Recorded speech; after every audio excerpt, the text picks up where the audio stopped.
whether we can have a skill. Yes, we definitely have a skill. We have a technology can support our sustainable tomorrow. So because of time limitation, I'm going to skim over the many topics, but I'm going to set the stage that what should we talk about for when we talk about like sustainability in matters. And then I already shared this presentation, so you can look at it in detail if you want. Just to precise this, the presentation is available in the TiiQu app. Anyone who is has not yet joined can reach out to have the copy. So basically, I'm a technology innovator. So I'm tech guy. So I'm 30 years experience after PhD. My PhD was a physics. I studied universe, through the complex universe, and try to explain very easy way. And that's my skill. After that, I most of my career in IT, telecom, and then high tech, semiconductor, and recently digital technology like AI, blockchain, IoT, and every matter like a big data.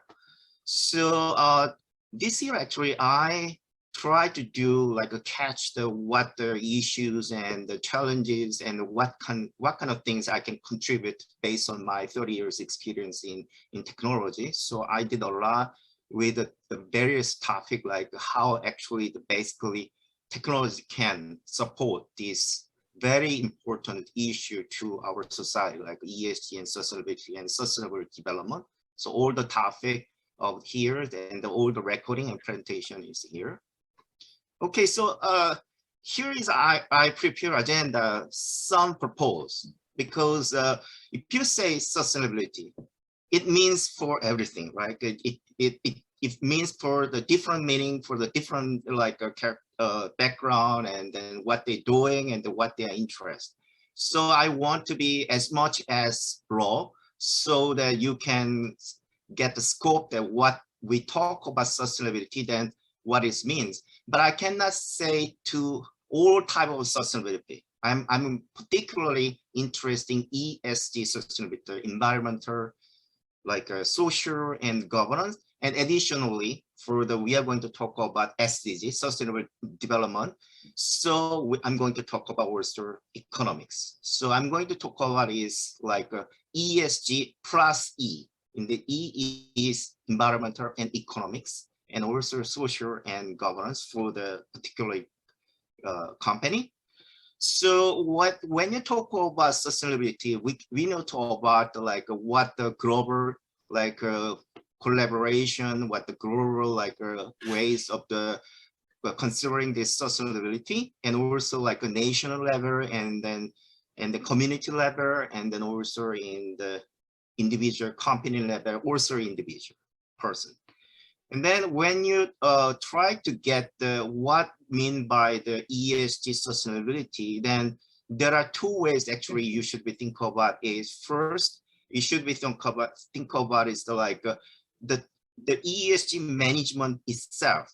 What is the like a target of management? For example, the like a ESG environment, like a climate change is good topic. So you need to reduce carbon emission, and then fundamentally you can think about like how to actually reduce your carbon, right? So it's a kind of the technology or some innovation matters that actually can handle that the resources of that the cores of some ESG issues. And the other aspect you should think about is to investment side. So what the investors try to do, insist that there should be some ESG management investing or something like that.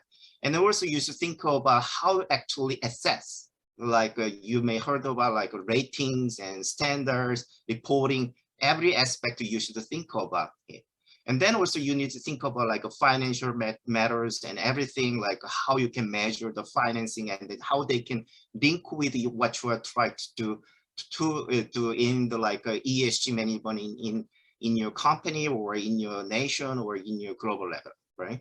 And then I'm going to talk about this is now separate. For example, in the like if you are CEO, like an executive, then you need oversight the whole scope, right? You need to take care of like inside how you can innovate your process, management process, or how you innovate your product service to match with like a sustainability requirement, but also you should also think about like how actually can persuade, talk with your stakeholder, like a shareholder, investors, your in-house like employees, every like a society member, like how you can actually communicate with them.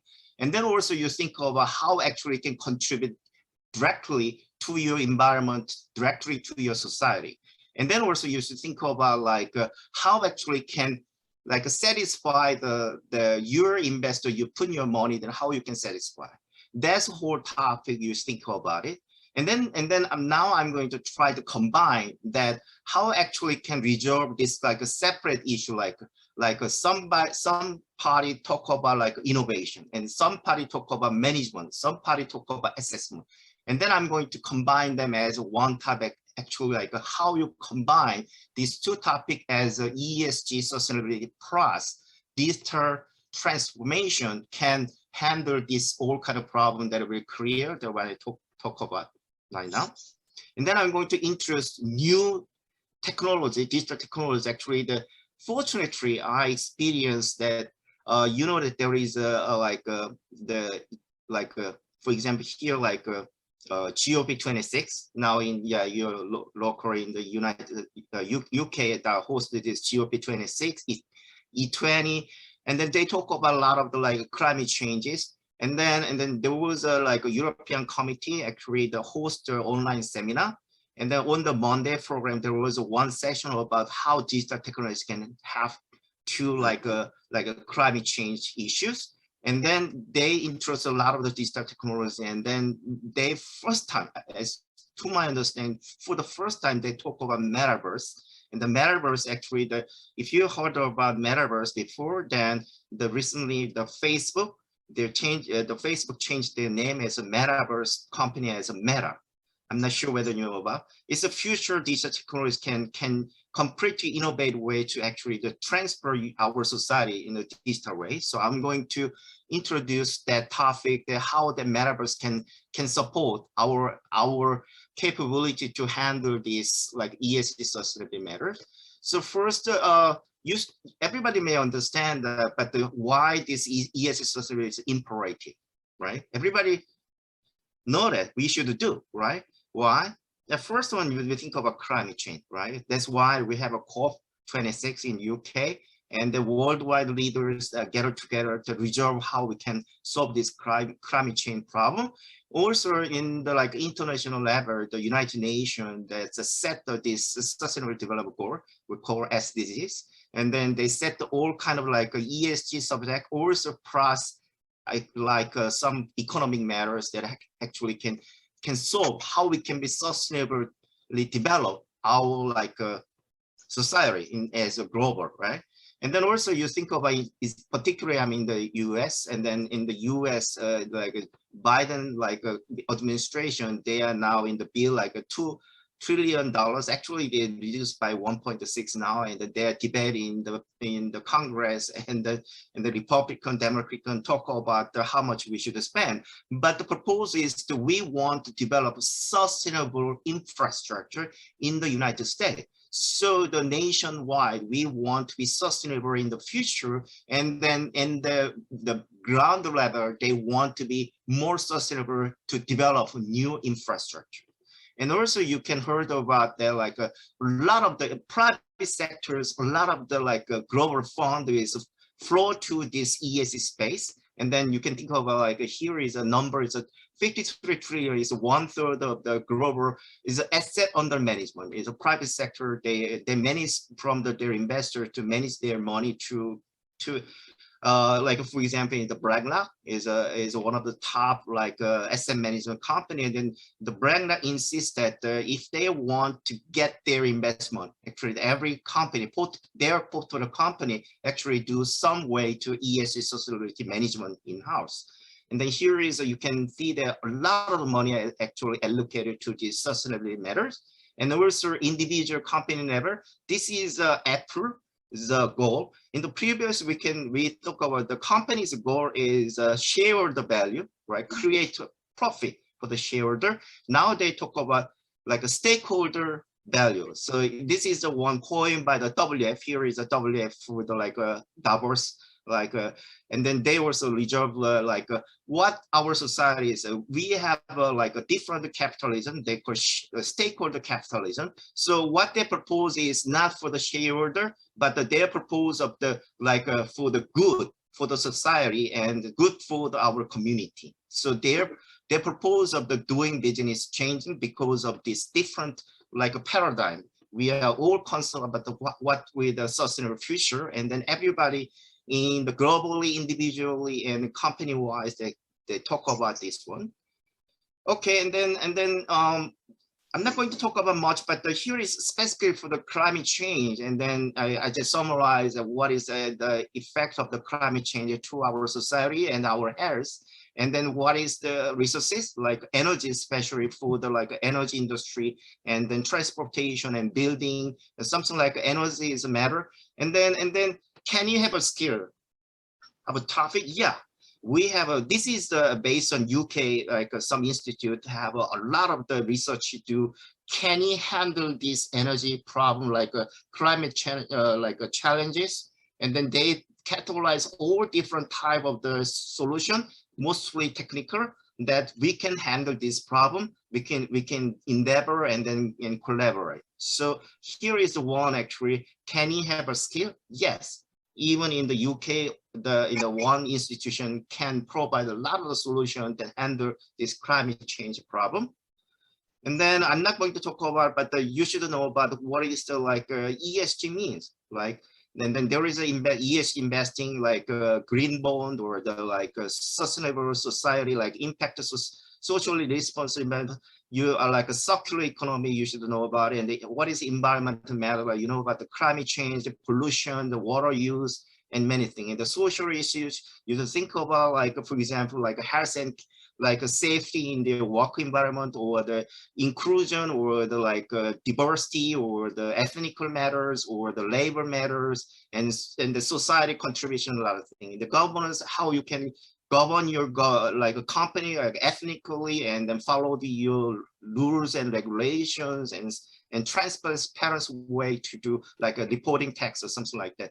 This is the you should know about in the ESG matters.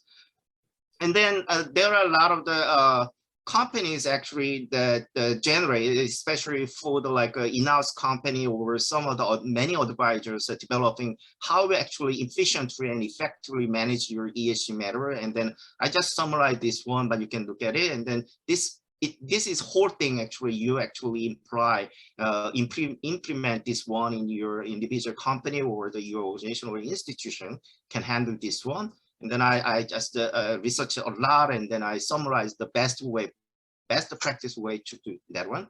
And also here is for specific for the climate change, and then we know about TCFD provide how you can have a carbon net zero management, and then they provide a lot of the good tools, and then companies follow this protocol, and then they generate the reporting to how they manage their climate matter issues following this one. And also here is a good reference. You can look at this famous book about how you handle it. And then also we should know about that when you disclose to your management your performance of the ESG sustainability. There are a lot of the framework guideline exists. For example, you may heard about GRIFS, and then also SASB, TCFD, and SDG, and many things. So this is the current situation. And then good news is this is recent one. Actually, today I received an email from IFRS that announced that they want to be a international standard board. They want to unify the a global baseline of the high quality sustainability disclosure standard.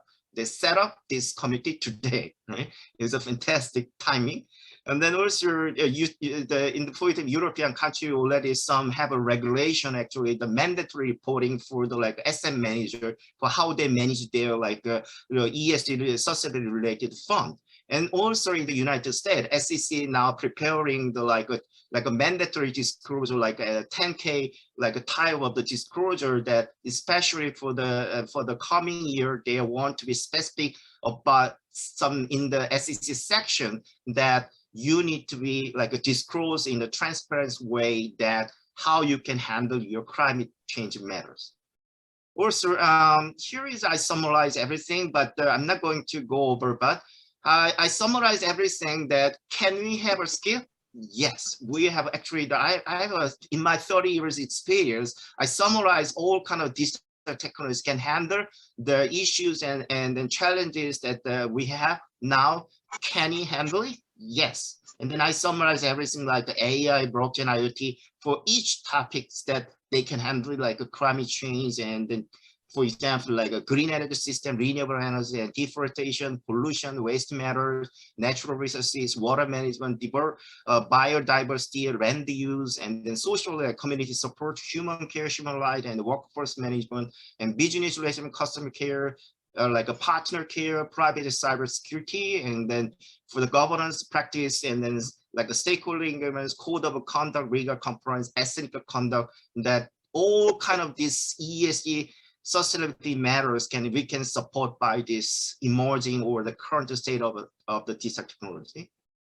And then this is the one you should be know that here that this is my personal view that I was not in this industry. I from mostly I from in like technology innovation and technology management in some way, and then some way I'm interested in this space.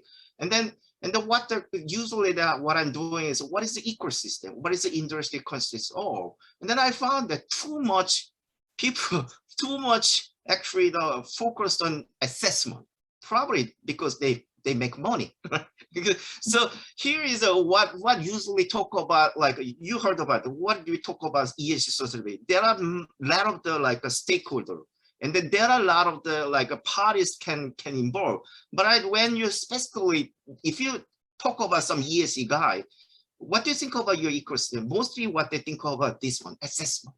Right, is driving by the financial institution and how you actually rating your. There are 600 over 600 worldwide rating company and the big like asset management financial company developer. I know that because a lot of money actually, because they spend this side. But this is one that actually aspect that the current state situation that have in the ESG system are too much concentrating assessment. But I think about we need to be thinking about is what we are doing this sustainability ESG for the society and community and economy, right? And then we need to be more like focused on that matters rather than just to try to do like evaluate. And then I know that why, because there isn't any transparency where actually the judge whether the individual company doing well, right? But we need to think about now that whether there is a balance between like the fundamental thing that we need to do actually contribute to our society, and then just to think about like just evaluate. Right. This is one issue that I found in ESGs. And then this is one actually I also try to myself to understand what is ESG rating. And then I did myself using like my business partner, FinScience alternative ESG score evaluating tools.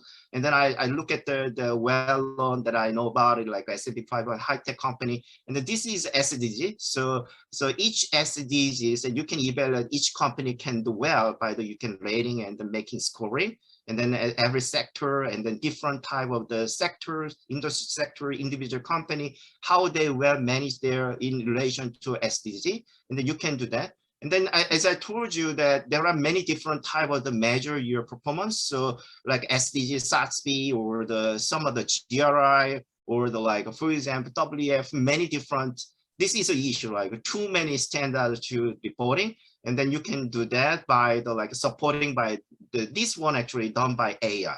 So AI can do this, and with the integrated big data. So this is one advantage of doing like AI big data technology can support to our like to handle this kind of the ESG sustainability matters. And also here is I summarize everything that actually I reserved. What is the current issue of the like if you talk about sustainability management, asset management issue, and then you can look at it everything that what I decided to is I just reserve that what kind of issues and then the challenges, and then I'm trying to do to handle every matters as far as I can do based on my 30 years experience in technology can really technology can support resolve these issues. That's one actually what I'm doing now. And then this is one example that I'm trying to do, solve one problem. Why there are so many ratings? Because of we cannot like objective way, transparent way, and then credible way to actually judge, measure the performance of each company. So I provide some unified way of integrating these two platforms, like a management platform, assessment platform, and linked by the blockchain. And then to provide the transparency, so they share their data transparently. So investors and evaluate, or the other people can trust that they provide, and then they can judge by themselves, and then whether they are really truly doing their performance, and then truly doing their contribute for the as base for their like ESG sustainability management. So this is one actually I did. And then also, why you are doing this, the ESG integration. And then here is the one thing that you need to think about, like why everybody, like I said, everybody like reporting that their ESG, like sustainability reporting, many company. And then some, for example, like S&P 500 mostly in South Korea, for example, they are going to be mandatory in 4 years. And then European country, they're going to be mandatory. In US, they're going to be mandatory. So some way, because of this one, like a regulation, they want to comply with the regulation, but they also like try to be like more responsible, especially for their investor and their like a stakeholder. But you should think about it. But many people, many companies does not think about that. This ESG also can like contribute to their like a financial situation. They can be like growth engine. Not many people think about that. So I'm going to try to some new ways to actually think about why you do sustainability, like ESG sustainability management, not just for the like investment, not just for the like regulation compliance. This is also have to grow your company, right? So this is one actually I'm providing like a new scheme, like why you doing that. ESG digital transformation at the same time can do provide like just for the regulation or investment. They also get a natural way to actually you're growing your business. So this is one way to look at it. The 2.5 like some survey like more probability you can like grow in the probability. So I'm not going to talk about this one. I'm just to provide like how actually can this one make happen, like not just for the like regulation investment. They actually can like enable like a sustainable digital business model, and then they can actually contribute you like a profit, like a new product service and everything. So this is one scheme. Actually, there is a one like a group in the WF World Economic Forum. Actually, the former some expert group. Actually, they produce this kind of the information and they work with like a big tech company. And then also like I provide like why I just generated some like a management theory and then some proof that actually the ESGDX integrate with ESG and DX can create a new revenue stream. Isn't it fantastic? Right? Because not just for the cost model. So usually people think about that why you're doing like a ESG because of I want to be like a risk management. Like for example, they want to be risk and the management and then saving costs because of this kind of like ruined by the like this risk. But they also not just cost, they can create value, like economic value based on this kind of integrate with the digital transformation. And then in the operation model, particularly I'm working on is like a new by the providing new digital technology to provide like a new way of like a new intelligent worker process automation and contribute to ESG management. So provide like optimal business process and then can make you a maximum profit and then low cost and then make your company more efficient, effective ways and then innovate more product and service. And then metaverse is the one actually I'm going to do. And the metaverse, I'm not going to talk about much, but as I told you, this is a new like a paradigm. And then recently, yesterday actually, Microsoft also announced that they are going to produce like a new type of the metaverse service. And then the metaverse is a way actually to do you join as like a human can join in the real space, and then they communicate and collaborate each other, and then even your business and your entities can join in your virtual space. And then what happens is the virtual space is, for example, the what we talk about sustainability because of limited resources, right? We have a limited resources in the earth, like natural resources, human resources. In real space, we have a limitation. In the virtual space, no limitation, right? So what our digital guys are trying to do, because of this resource limitation in space, time, and resource limitation in real space, we want to do something in borrowing that without limitation in virtual space, and do something in the virtual space and the feedback to real space, and want to changing this real space. This is one concept. And then there are many different type of the technology is using it. So this is one actually talk about one Monday in the like UK seminar about how actually digital technology can like support this like a decarbonization. And also I'm working on like, I call it like a dynamic carbon natural management, how it actually dynamically manage it, reduce you, decarbonize your like a carbon emission. And then one technology, one of the fundamental technologies of the metaverse is a digital twin. So digital twin is like there is a physical entity, for example, like there is a carbon emitting energy intensive physical asset. There is a real space, and then you want to control it. For example, you want to reduce your like energy consumption. You want to reduce your like carbon emission in the real space. And then if you want to do something, you need to do some experiment, how you can like reduce, you need to like measure everything in the real space. Is very costly, right? Time consuming. So what you're doing is you make a digital representation of this real entity. They call digital twin. And then they can be connected by the data flow. So they can real-time reaction can be enabled. And then what you can do is here is a virtual space. You do everything, how to actually optimize your like a process to minimize your like electricity consumption, how you can minimize your carbon emission reduction. And then based on this experiment simulation, you feed back to real space. And then here is a no resource limitation, time limitation. You can do everything you want to do. And then you feed back to it like here. And then actually changing your like emitting like a carbon emitting energy intensive physical asset. And then they make more optimized and then reduce their energy consumption or reduce their carbon emission. Here is actually the use case actually in South Korea that my business partner actually one. This was like a purple paper industry, and then actually this is like a fourth most energy intensive industry worldwide. So like for example, purple refiner is 1/3 of the electric consume. So this is theoretical process of something like that. And then what they did was like using the twin, they actually apply this like a powerful refiner system, and then make a digital twin, and then actually apply the AI, like that. Sorry, I beg your pardon, I interrupt you just to ask to mute if you are not speaking. Thank you. Yeah. Thank you very much. So through this process, actually they can reduce 36%, right? Energy saving.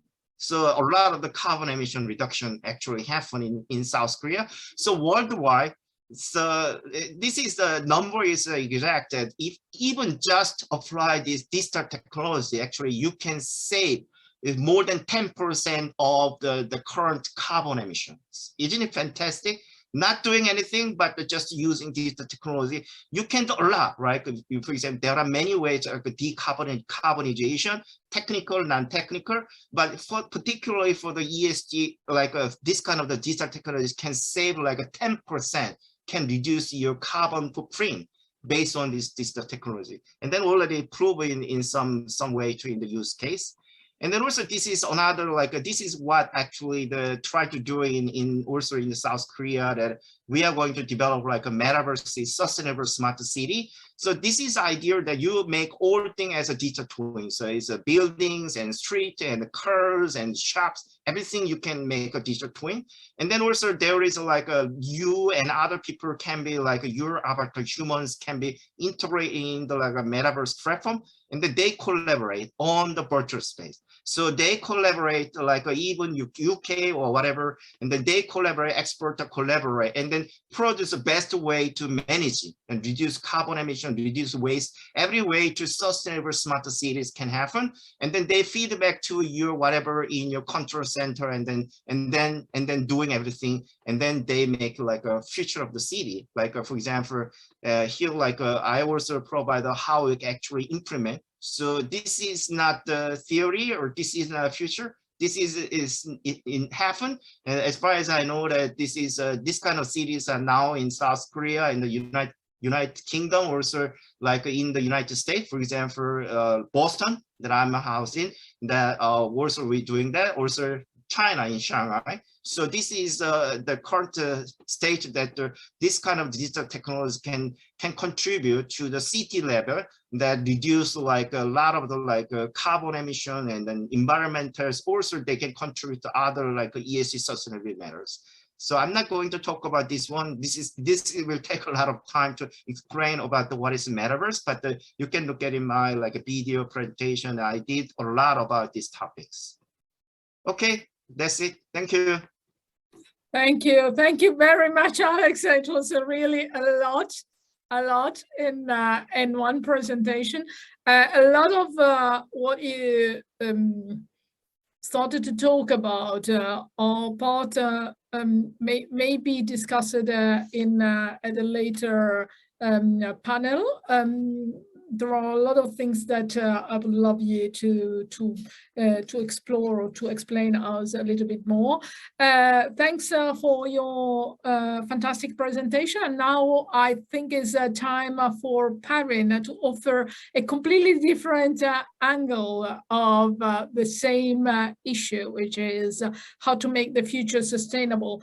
Parin, the stage is yours. Thank you very much, Laura, and thank you very much, Alex. Alex has covered most of the things what I'll be presenting, but maybe my way of presentation might be a bit different, because I come from a supply chain background, and so maybe I may be a little bit different from Alex, but we both are trying to address the same thing a little bit differently. And let me share my screen.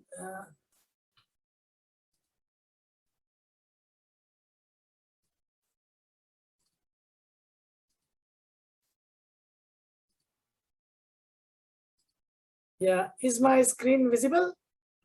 Yes, perfect. Okay, so I represent ISO 20400 plus. We are into sustainability assessment, certification, and little bit into reporting. We don't do consulting, but I can give a little bit of insight into sustainability certifications versus sustainability reporting.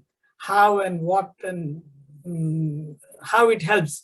Both has their unique advantages, and I'll try to address it to make a little bit clearer for the companies to make a choice. What should they prefer, or should they go for both? Before I present that thing, what Alex mentioned about the benefits and everything, I would like to summarize that into a small chart. So basically, there are 4 different quadrants. One is why you do sustainability, ESG or CSR, or all these activities. There are 4 different values you add it. The best of all is brand building. The second best is revenue growth. The third best is your profitability. You are differentiating yourself from others. And the last one is you are reducing risk. So you are addressing all 4 quadrants with one concept. I have not seen any other areas, any other concepts till now, which addresses all 4 quadrants. You launch a new product, you may get more revenue. You may be able to generate profit, or you may not generate profit. It's not sure that you will definitely make profit out of it. Now you generate new services. You may generate new revenue. You may generate some profit out of it if you are able to sell the services. But you don't know about the risk factor. Whereas when you talk about sustainability, when you talk about sustainability certification or ESG reporting, you are not losing anything in long run. So this is all the benefits which brings to your company, to your organization, whether it is small, micro, medium, or large. And how can you know that this is all true? So this quadrant was derived from the source. The source is Oxford University research, World Economic Forum report, Harvard Business Review reports, Forbes publications, and Fortune publications. So the source is not mine. The source or the research has come from some reputed institute. So there is no point in debating it. And if somebody has some different view of sustainability, they can definitely bring forward, but it would be very difficult to find out if sustainability doesn't contribute to all 4 quadrants. Now the examples, the basic presentation is about sustainability certification versus sustainability reporting. That is basically ESG reporting. So let's give some example of the certifications which are available. Fair trade, which is well known in the UK and hopefully in the US and other part of the world. SA 8000 is basically social accountability standard, which was introduced in, if I'm not wrong, in 1996 or 1997. So it is the oldest of all standards. SEDEX Meta, M4E, BSCI, BEPI, and Salas I have written because that's my own, so I should not be writing. But that is one of the example which I would like to quote.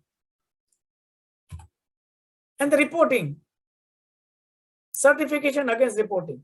Now, in case of reporting, again, you are having various well-known standards. GRI reporting standard, United Nations Global Compacts, SASB, PRI. PRI is again a part of United Nations standard, and UN SDG. These are all famous, and there are many more than what I have mentioned over here. And they might be even better than what I have mentioned over here. Now to the end user or the companies, whether they should go for certification, they should go for reporting, how does it work and how can that benefit? Both can benefit as far as the revenue growth is concerned, or your brand image is concerned, or your profitability is concerned, but little bit differently. Now these are the full name of the acronyms, so people don't get confused. Now the key difference which I have measured or which I can relate. The certification is basically voluntary. It's up to the company to decide whether they want to get certified or not. And as Alex mentioned, there are more than 500 standards and certification available around the world. Each certification standard, framework, or concept, they have a validity from annual to 3 yearly. However, there is only one format for each certification. They are basically detailed assessment or audits. You can easily improve your sustainability performance because the assessment is done by somebody else. If an external person is evaluating you and giving you a thorough report, then that report can be used to improve your performance. And mainly they are used by the suppliers. So basically small, micro and medium-sized enterprise who wants to win export business, or who wants to win government contracts, or who wants to become a supplier of a Fortune 500 multinational companies. These certifications are useful. Reason being, they give some authentication, they give some third-party opinion to the buyer, whether it's a government institute or it's a multinational company, or you want to export your product from one country to other country. Some of the certification can be confidential. If you don't want to publicize it, then it's up to you whether you want to keep it confidential or you want to share information with few stakeholders only. They basically focus on three things: policy, process, performance, and some of them also focus on the public. Public means the stakeholders. And by doing some certification, what are the primary benefits to this micro, small, and medium enterprises? The primary benefits is revenue and profit growth. Reason being, it will help you export further. It will help you gain a suppliership of a reputed organization. It can let you become a government supplier because the procurement team will have some more faith in you because you are already certified by somebody.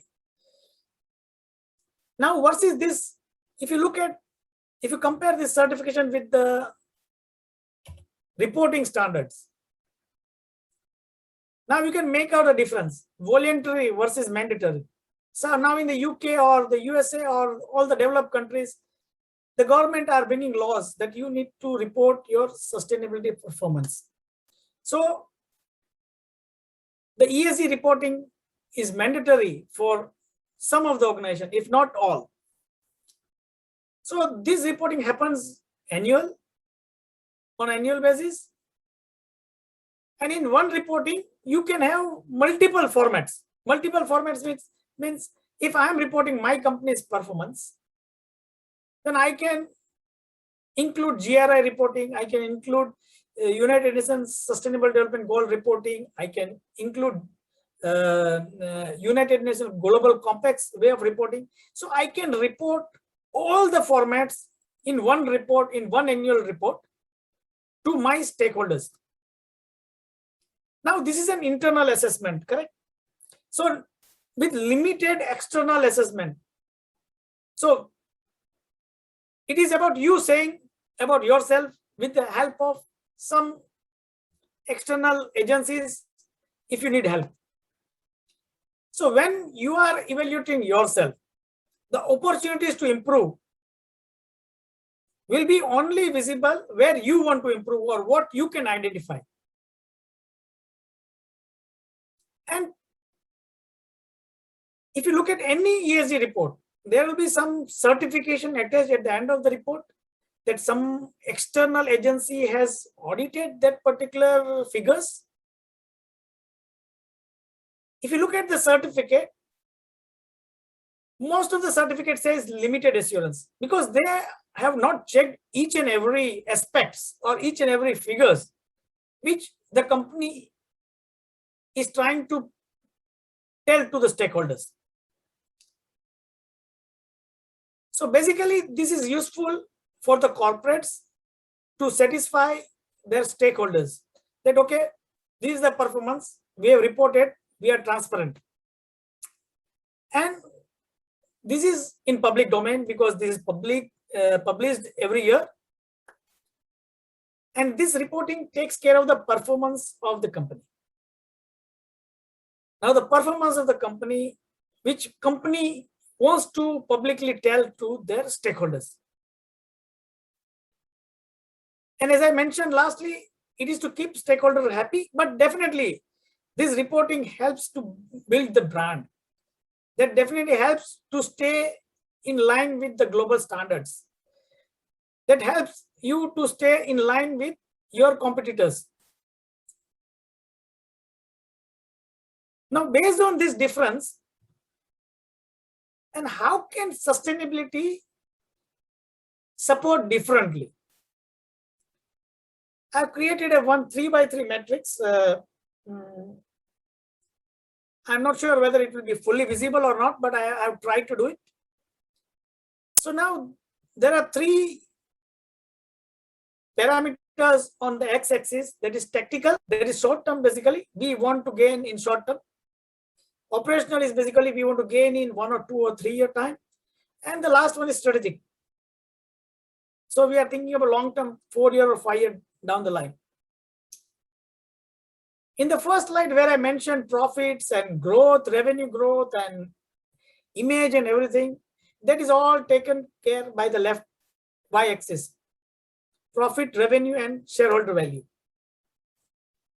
There are various things you can do it as far as sustainability is concerned. Whether you want to focus on profit, whether you want to focus on revenue, or whether you want to focus on shareholder and stakeholder value. Now, if you look at the top left quadrant, the first thing what I've written is sustainability certifications. It can address a lot of things. It can make your shareholder and stakeholder happy that, okay, you have been evaluated by external third party.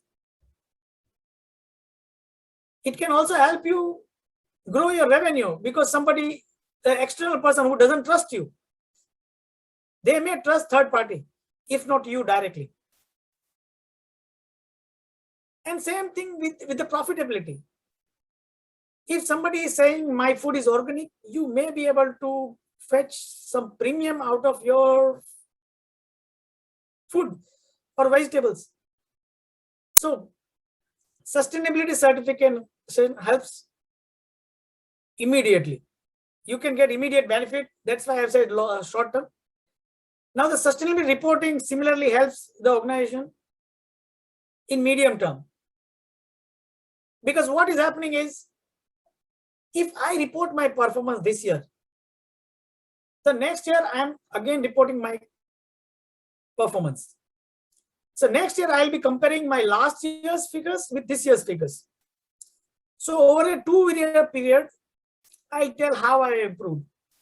And on the 3rd year, again, there will be some figures. So you can have a graph, periodic graph, that over a 5-year period, how my performance has improved.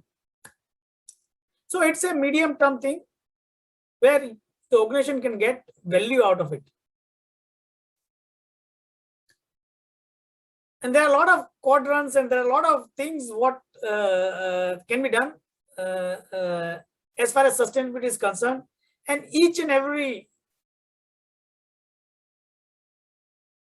action delivers you different kind of benefits, whether it is short or medium term or long term, whether it is profit, whether it is revenue, or whether it is value, shareholder value or stakeholder value.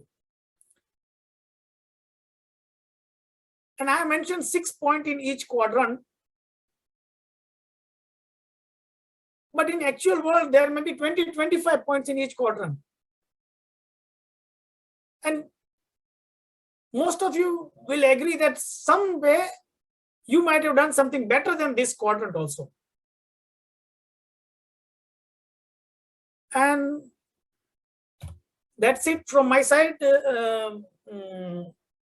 And I hope you gain some insight into what I was trying to communicate, which was majorly focused on benefits and maybe comparison. Thank you. Thank you very much, Parin. Thanks a lot. And now it comes to a few questions, but many questions. And I will start with one for both Alex and Parin.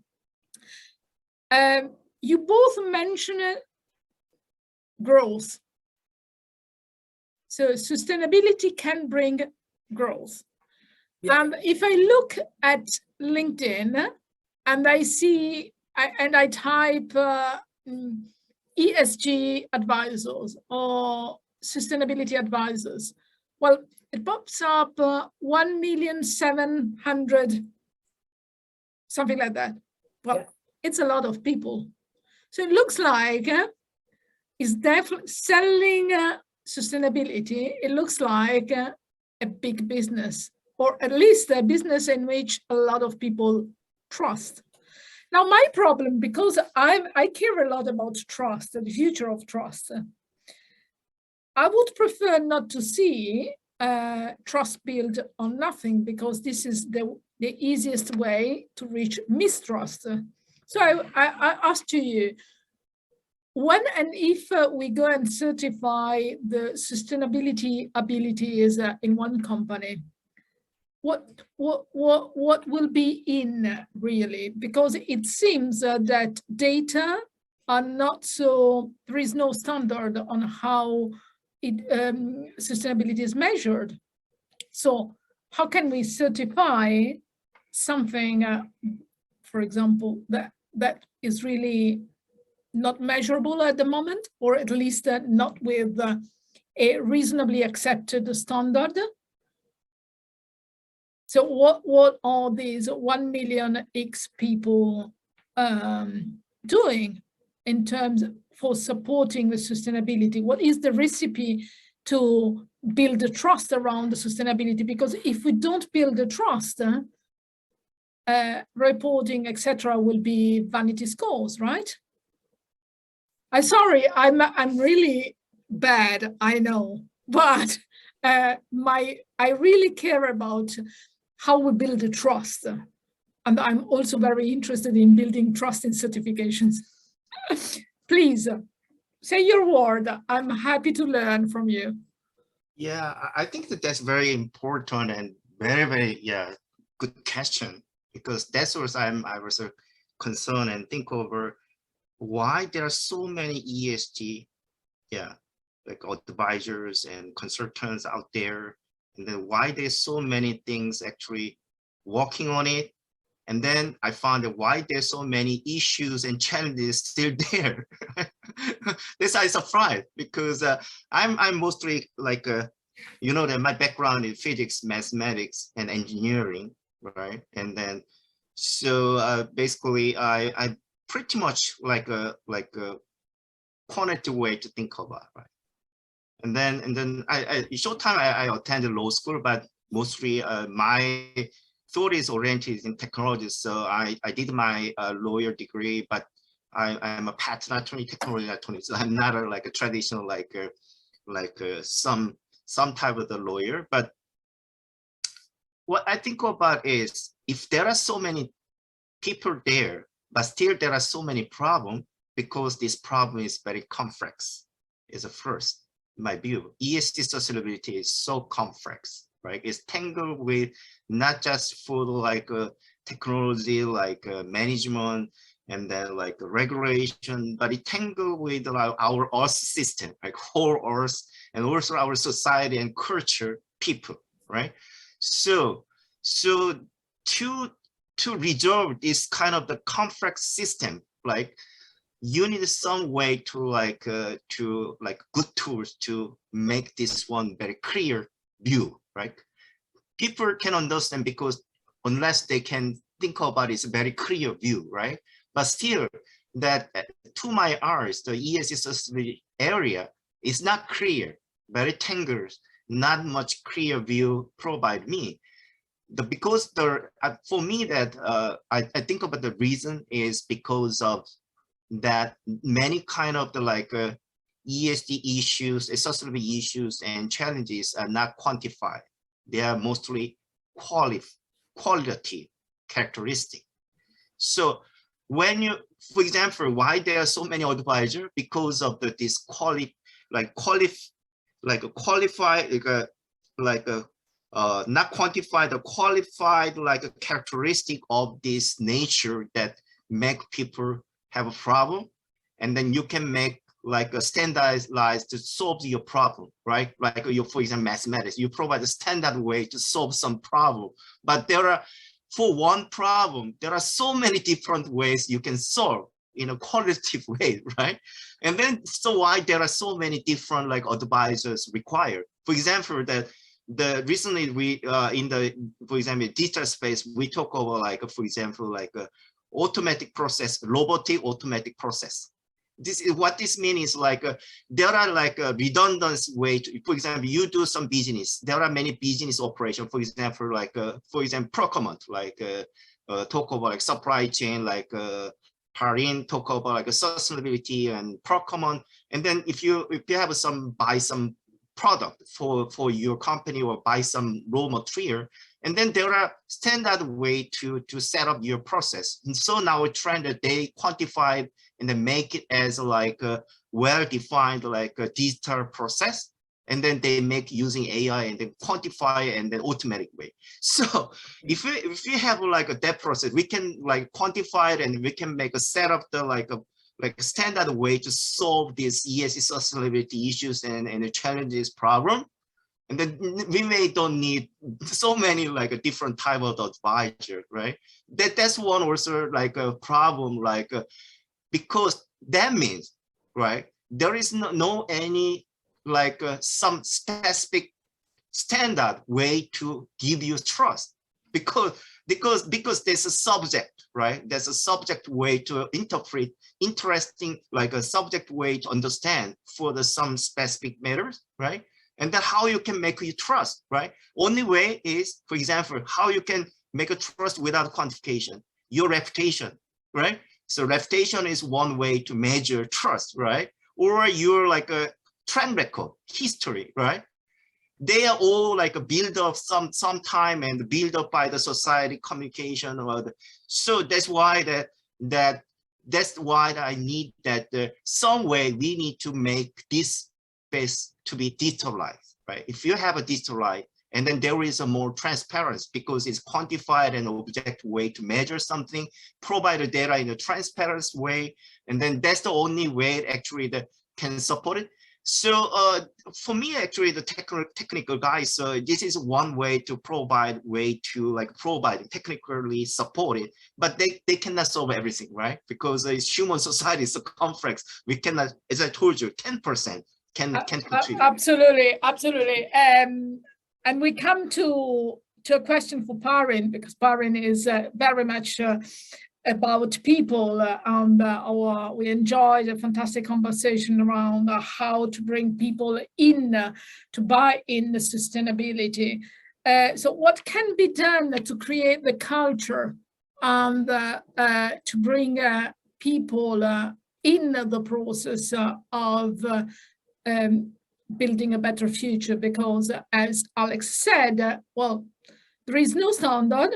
And looking at negotiations, etc., it can take time to get those standards. And probably when we will have standards, they will be old and we will need to start again. So my question to Parin is, what can be done to bring people in the process? Because if we don't create the culture and we don't support the culture with the transparency, as Alex correctly said, well, it may be very, very hard to get there, right? Yeah, absolutely right, Laura. And I'll address three things. One thing is number of people, 1.7 million. So 1.7 million is not enough to me. We need to have more than 1.7 million. Reason being, as of now, 3.3 billion people are into employment. Out of 3.3 billion people, 2 billion people are into unstructured employment. Unstructured means they don't have any offer letter, they don't have any working hours, they don't have standard wages, or they are not being paid minimum wages or nothing like that. So more than 70% of the people are into unstructured employment around the world. And so this 1.7 million people or 1.7 million ESG expert, if you compare with that 2.3 billion figure, then we are having maybe one ESG expert per 1,000 person who we want to help. So one person needs to help more than 1,000 persons who are into unstructured employment. Correct. And if one ESG expert can do it in 1 year, then we can make the entire world sustainable. Okay, but still it's not possible. So we need more. We don't need 1.7 million. We need it to be 17 million, 10 times more than what it is right now. So that one person can help 100 people in 1 year time. So that is one thing. So now the second thing was about trust. Now the trust has two components to me. One component is non-measurable, which is honesty, transparency, and all those kind of things. If you are honest, you are transparent, it builds trust. Now the second component is your technical expertise. Now the technical expertise can be measured in two ways. One, your qualifications. It can be a university qualification, it can be a certification. You may have got some diploma, degree, PhD or something. And that's why what we do is, in our case, when we do some assessment and audit or certification, we have at least one person who will have a PhD degree. If we are doing certification, means there will be either SSR or a quality guy will have a PhD degree, otherwise will not do it. So that is to build trust that, okay, we are using qualified guys. We are not using anyone who has learned sustainability 1 year back. He has come from the university and he's doing the assessment. So now that is qualification. The second part of technical thing is your skills, which you are trying to build. Some way of measuring skills. And that is a wonderful initiative from TiiQu, which I appreciate, and there should be some common platform to measure it. Now the third thing, the question which you asked is how. Am I right, Laura? Yeah, my question is how.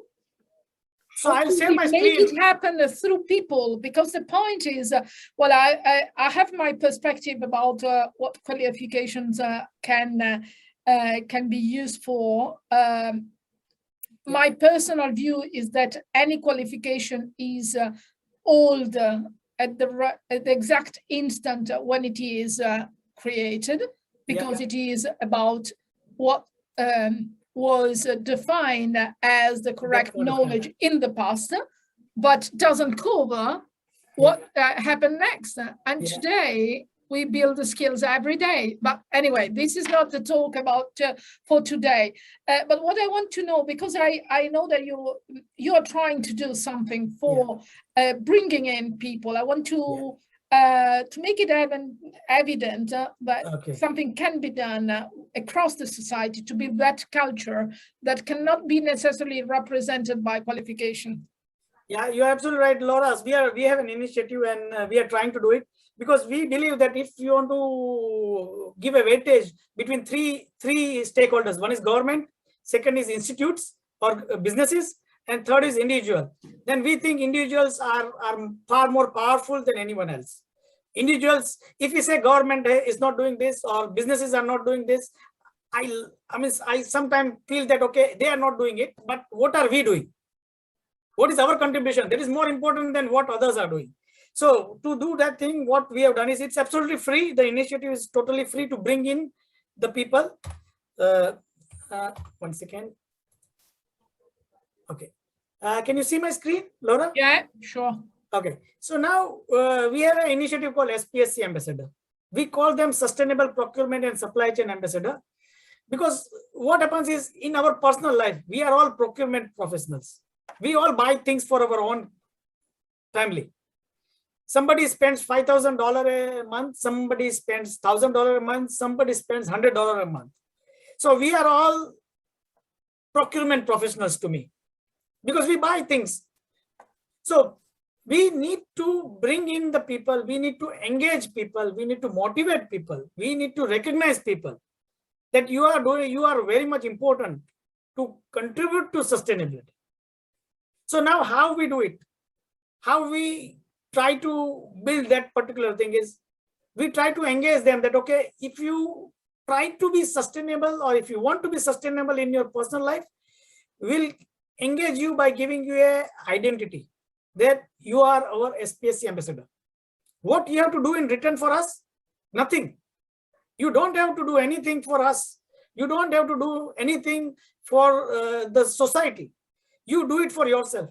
When you are buying things, when you are consuming things, and when you are disposing things, be sensible or try to think about sustainability when you do these three things: when you buy, when you consume or use, and when you dispose.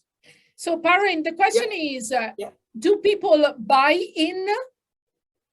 Yeah, yes, Laura, definitely. Reason being, see, what happens is, once they are inside this particular ambassadorship, we don't live by just giving them a verifiable certificate. We try to motivate their behavior. We try to influence their behavior that, okay, you give up plastic, or you improve your recycling, or you contribute to the society.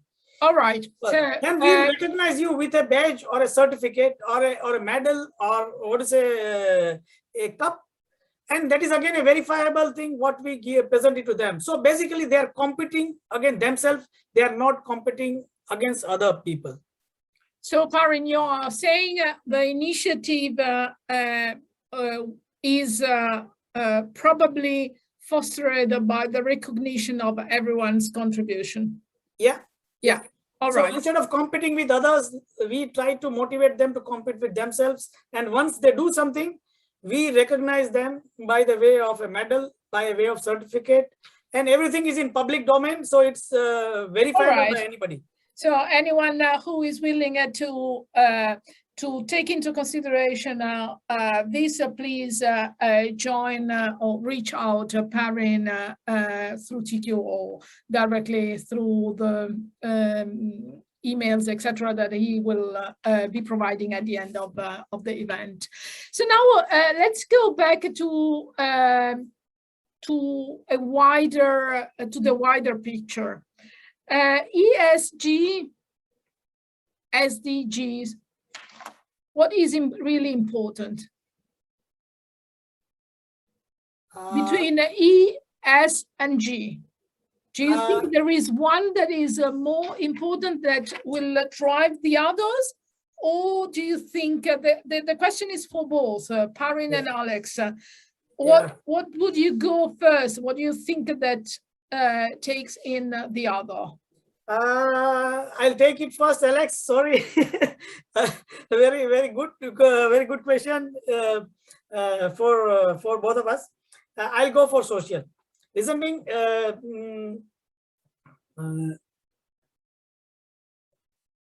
for human beings, there are three necessary things, basic things. One is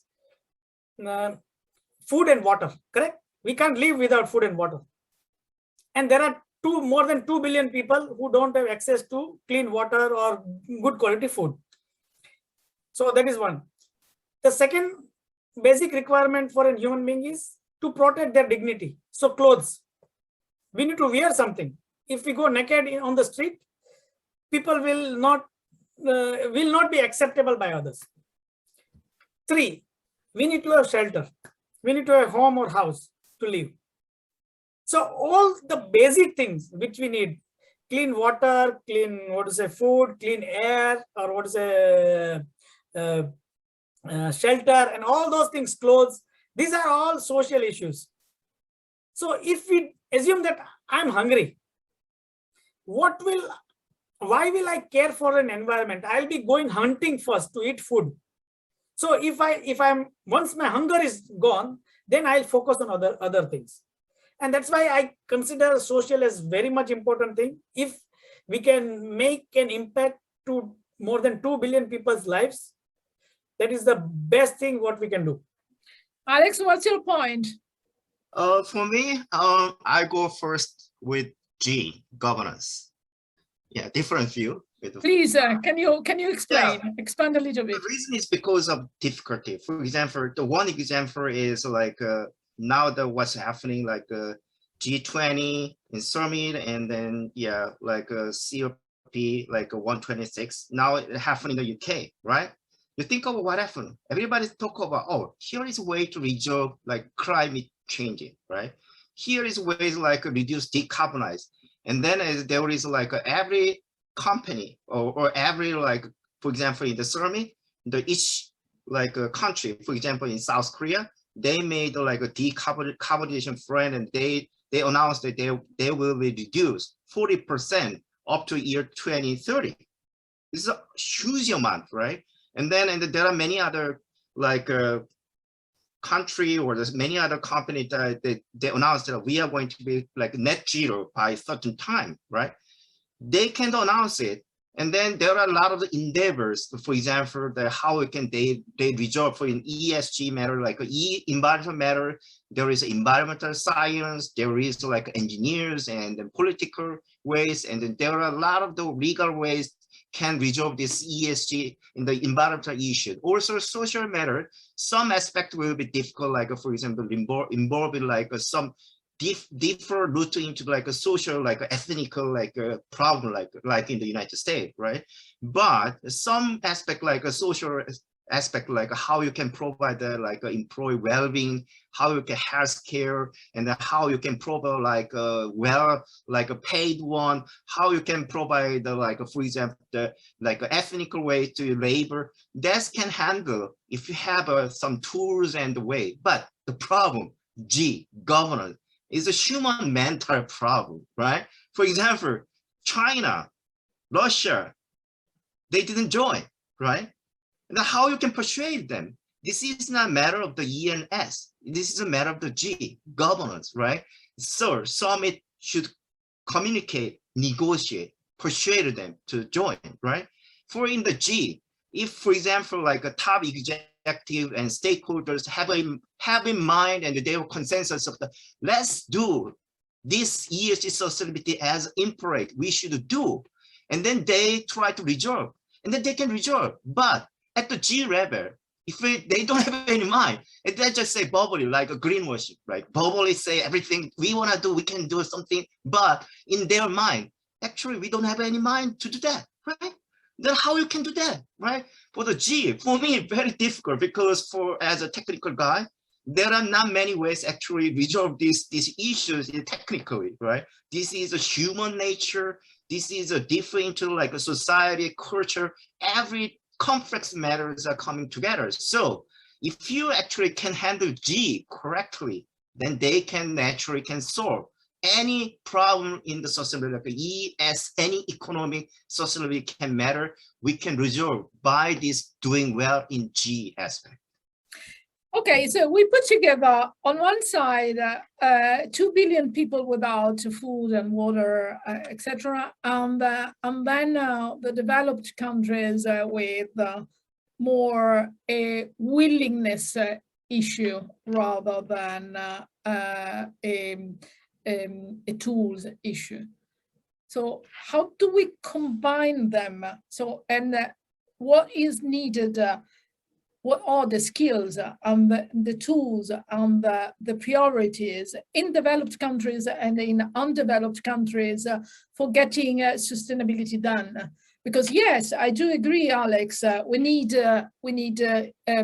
governance, but we also need the willingness to make sustainability at the global level. So this probably has cost, not only in terms of skills, but also in materially speaking, in money.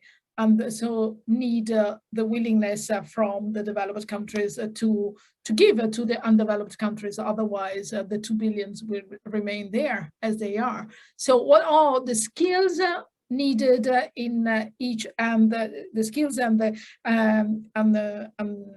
the opportunities and tools needed in both spaces in order for getting sustainability done? Yeah, for that matter, actually, for specifically, for example, there is some initiative like to save the forest, like for example, in the South Asian country, Indonesia, they burn around their like forest because of they want to make generate the food. So the only way to like fertilize their land is to just burn their forest, right? So only way actually support is to how actually resolve your forest. Yeah, we can support, for example, like a developed country provide like some kind of technology can resolve their forest and how they actually produce more like agriculture, like for example, smart agriculture, then can make them more productive in the food generation or something like that, right? So that's the one way actually can have to in a practical way, in the technical way. But I think that I'm not sure whether it is a correct view, but recently I wrote, actually I read by the Bill Gates. Actually, he's about how that actually we can solve this climate change risk, and then he provides some very interesting like a concept like a green premium. So green premium is what is meaning like if you there are two ways actually that can reduce carbon generation, and then but there are many reasons that we not choose, right? So there is a two ways actually can reduce like green ways to choose, for example, green ways to choose like transportation, like generating food. There are many ways actually we can go to green, but we do not choose that way because of some many reasons, right? And then he called like the difference between like choosing one way to generate carbon, one way to not to generate carbon. They call difference price economy ways like carbon premium. And then his ways, if we can like try to reduce the carbon premium, and then we can solve it. You can think about like, for example, like a developing country, they are under developing, they need a lot of the like economic growth, right? Generate the food, and then, for example, they generate like for a lot of the resources and then export it. It's something like that. They needs in ways needs of this, they chew to produce a lot of the carbon, right? Because of their current situation, right? So like for example, developed country, on the developed country, the carbon premium is very high, right? So some way actually that this developed country can do is how this can contribute to reduce these carbon premiums through the like supporting this underdeveloped country, right? And then this is one actually that we need like a United Nations or this kind of the survey that actually in the global way actually how actually can in harmonious way to resolve this like a different view and a different way to choose this like contribute our society, and then for the like developed country that we think about how we can actually contribute this developing country to reduce this carbon premium of type of the green premium type of this difference, right? So one A is to like directly have them, like to resolve their problem, like make more efficient product way to solve their problem. The other ways like economic or other like supporting ways to handle that problem. Thanks, Alex. Parin, I know that you're active in many countries, if I remember well, in different emerging countries. Can you please give an idea of in what differs the sustainability for a company in these countries compared to what is a sustainability for a company in the UK or wherever in other developed countries? Yeah, the thing is, if you compare between the two extremes, one is developed and second one is underdeveloped. The difference is, in case of UK, you are having tools. People know about how to use sustainability, various sustainability frameworks to report the performance. There are ways to generate green energy, or maybe wind energy or renewable energy. The developed, the underdeveloped countries doesn't have that technology. So what is happening is the technology is being sold from the developed country to underdeveloped countries. So again, the developed country are making money out of it. Technology is being transferred from UK or USA to Africa, and not from Africa to us. So that is the big issue. Reason being, for developed countries, you need three things. One is education, which they are trying to do it and they are doing well. Second thing is engagement, motivation, and then recognition, which I'm trying to do through SPSC Ambassador Initiative. And the third thing what we need to do is we need to increase their export from underdeveloped countries to developed countries. So we need to reduce barriers of trade, which is very, very difficult for them. Reason being, if you want to export something from Africa to European Union, say food, or UK or USA, then there are a lot of trade barriers. That, okay, your food quality should be of this standard, you should follow this rule, this, that. So the poor farmer or the poor country will always remain poor. They can't export it to the UK. But the UK company can export it to Africa because we are having high level of standards. So there needs to be some compromise to be done as far as the developed countries is concerned, so that the underdeveloped countries can do more business or they can do more export to the developed countries. So three things I mentioned. One, education, which is already happening, they are doing it. Second thing is you engage, motivate, and recognize them, which I'm trying to do it, and somebody else might also be doing. And I'll be very happy if many people are doing it, because we need millions and millions of people to do it. And the third thing is we need to reduce the trade barriers for the underdeveloped countries so that they can be financially sustainable. Thanks. Well, we would have dozens of questions and we could go further much longer, but we cannot. So we just have another 5 minutes.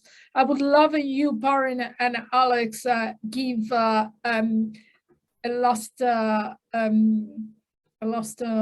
meaningful thought about to address to those who want to enter the space and possibly be added to the 1,700,000 and tell them what they can do to make sustainability really happen. So what is your suggestions to those who are in the space to really make it happen and not use the sustainability as a buzzword or a vanity score eventually? Yeah, maybe I'll go first, Laura. 1.7 million people, 1.7 million experts, correct? Still, we have 2 billion poor people around the world, 2 billion hungry people around the world. So this expertise of 1.7 million ESG experts is not enough. Either it's not enough or they are not used. We, including me, we are not doing our duty to make the world sustainable. We are not doing enough to make the world sustainable. Either there is an issue with the capacity, or there is an issue with the capability, or there is an issue with the focus. We are focusing, or most of the 1.7 million are focusing where there is money.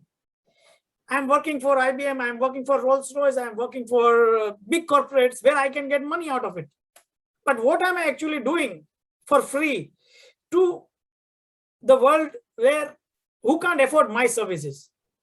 So that is the question we need to ask that 1.7 million experts, how many hours they are spending on an activity where they don't earn money. They just try to make the world sustainable without earning any money. So if 1.7 million experts do 1 hour a week, I can definitely see that there will be a lot of potential to make, to reduce that figure of 2 billion to 1 billion. Thank you, Parin. And Alex, what do you think? Yeah, for me, this is one example that, because I'm not in the ESG sustainability industry in the basically I'm in the high-tech industry. And then, for example, that if I do some take part in some seminars and conference and for my webinar, actually they're interested in the priority, right? For technical matter, if I say metaverse technology, a lot of people are interested, right? If I talk about a digital technology, AI, IoT, innovation, business development, a lot of people are interested. If I talk about ESG sustainability, not many, right? This is one example that for me also until this year, I actually the ESG sustainability is other people's issue, right? And then certain time, because of the COVID-19, it gave me a lot of time to think about what should I do for my rest of my life, right? So, and then I think, oh, what should I do? I have a 30 years experience, expertise, knowledge in high tech. And then for the rest of a year, what should I do? Yeah, contribute to the society based on my knowledge and experience. And then where? And I found that, yes, ESG sustainability. This is our society and then our future, right? And then before, for example, climate, I heard about a lot of time climate issues and a Paris Agreement and the Tokyo protocol. But I was thinking about there's other people's a story, at least not within my lifetime. Right? Because I cannot live until year 2000, 2050, something like that. I'm already nearly 60, right? But now I think about, oh, this is my problem. This is my in lifetime problem. And then this is for my kids. This is for my generation, right? So there are so many other people who have expertise and the knowledge and then experience, especially for the high tech or other area. They can join this ESG sustainability matter together, and then they can contribute. They can collaborate, right? So we should think about the participate as their problem, their a family problem, their generation problem, and then think about as actively join this community is essential. And then I will be the part of I'm just one person, but will contribute my expertise to this, this endeavor to global endeavor to sustainability ESG matters. So I encourage other people to join. That's why that I make some a LinkedIn and Facebook group ESG digital transformation, and then I bring a lot of the peers in my industry ESG, not ESG people, but the other people they don't concern or they take care about ESG matter before. I said that you should join, and then you should contribute. And I'm going to contribute to my expertise and knowledge for these matters in the whole of last of my life. That's my Fantastic.